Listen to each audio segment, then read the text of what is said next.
Minister of Defense, who is MBS's brother, actually, is set to visit the White House today and will be meeting with senior Biden administration officials to discuss the war in Israel.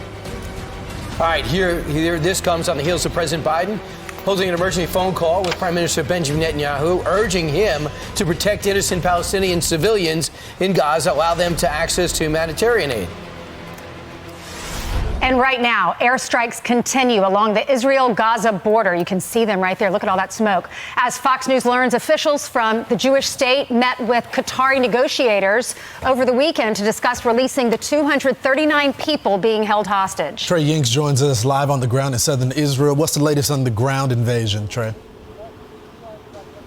Yeah, hey guys, good morning. We do have some new information for you breaking right now. Fox News has learned that a high-level Israeli official in coordination with the United States visited Doha on Saturday to meet with Qatari negotiators. The discussion focused around the hostages and how to further those talks to get more hostages released. That information from an official who was briefed on the visit. We're also learning more about how the escalation on Friday night began. This source telling Fox that talks had stalled on Friday due to disagreements on the technical aspects of a potential deal.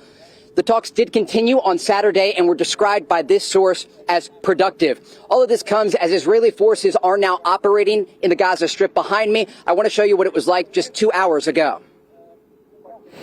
You can see right here Israeli troops operating inside the Gaza Strip. What you're looking at is a tank on the edge of Gaza. The Israelis telling Fox News today that they are ramping up their efforts, sending more infantry troops into the Strip.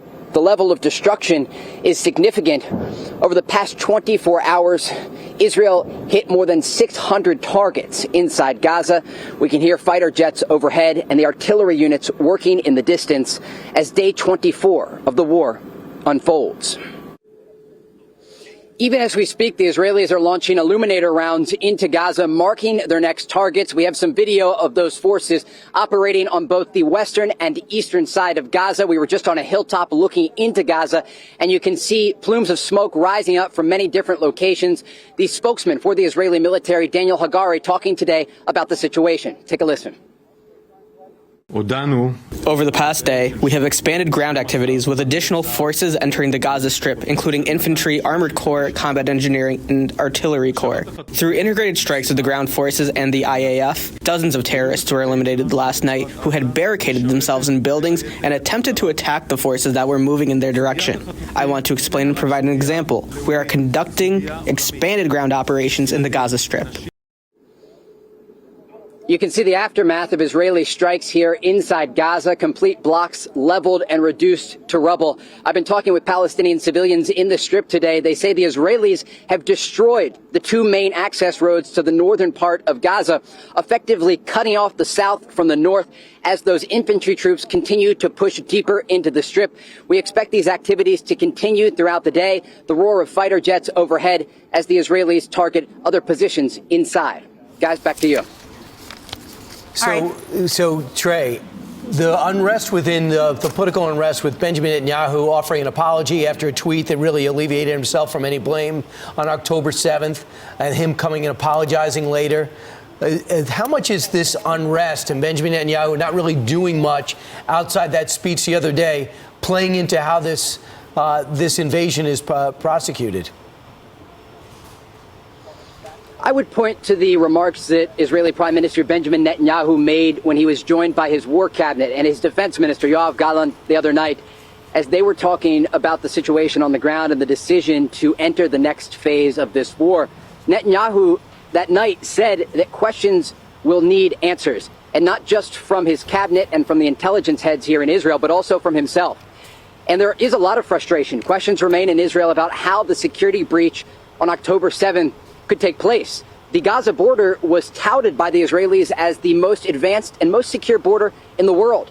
And yet Hamas was still able to infiltrate into southern Israel and commit that massacre, slaughtering more than 1,400 people. So the questions remain, but the focus now for Israeli officials is the conflict raging on behind me and ensuring that it doesn't unravel to the rest of the region.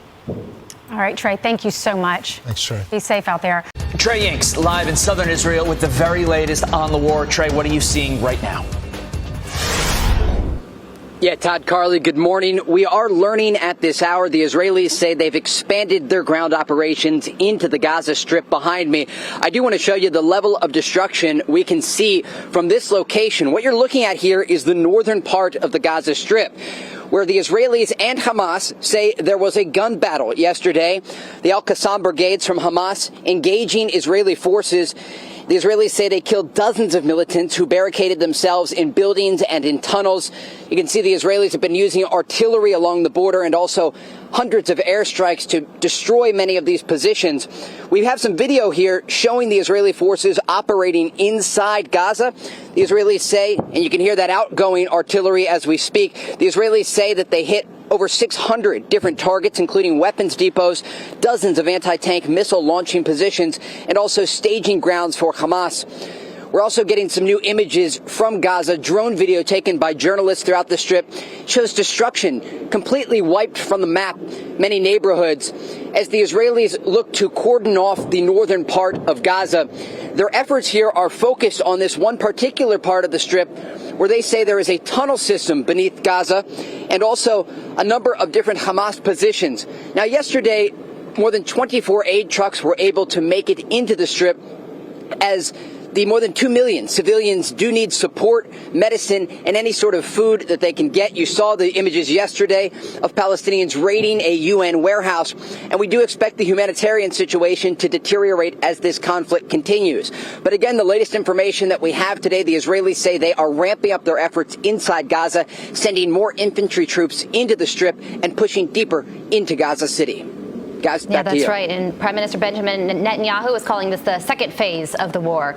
Trey Yanks live for us in southern Israel. Trey, thank you so much. Line as Israel expands its ground offensive against Hamas militants. And as IDF forces enter the second phase of the war, one of the biggest challenges for troops is the very elaborate Hamas tunnel system built underneath the already challenging urban battlefield.